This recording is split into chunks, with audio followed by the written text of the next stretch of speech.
Bukit Liman Kati di Kuala Kangsar, Perak adalah destinasi mendaki popular yang menawarkan pemandangan indah awan karpet dan matahari terbit sesuai untuk beginner hingga pertengahan dengan trek melalui kebun getah dan buah melibatkan laluan simen garis miring tanah yang kadang licin dan curam, memerlukan air cukup, kasut sesuai dan boleh diakses melalui Pusat Perniagaan Liman Kati dekat MRSM Kuala Kangsar untuk pendakian santai sekitar 1 hingga 2 jam pergi balik, menjanjikan pengalaman mendaki yang mendamaikan dan menyeronokkan.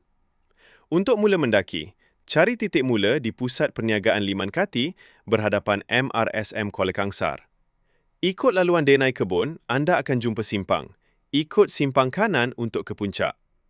Bukit Liman Kati adalah pilihan baik untuk menguatkan stamina dan menikmati keindahan alam semula jadi dengan suasana yang lebih tenang berbanding bukit popular lain. Liman Kati bukan sekadar destinasi hiking, tetapi sebuah pengalaman yang mengajar kita untuk menghargai alam dan kesederhanaan.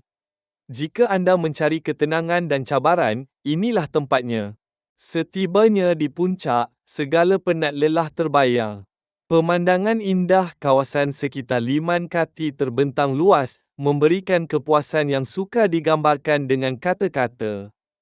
Keindahan di sini bukan sekadar pada pemandangan, tetapi juga ketenangan yang dirasai.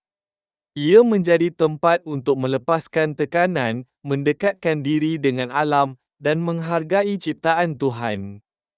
Sepanjang pendakian, pengunjung akan disambut dengan bunyi alam yang menenangkan.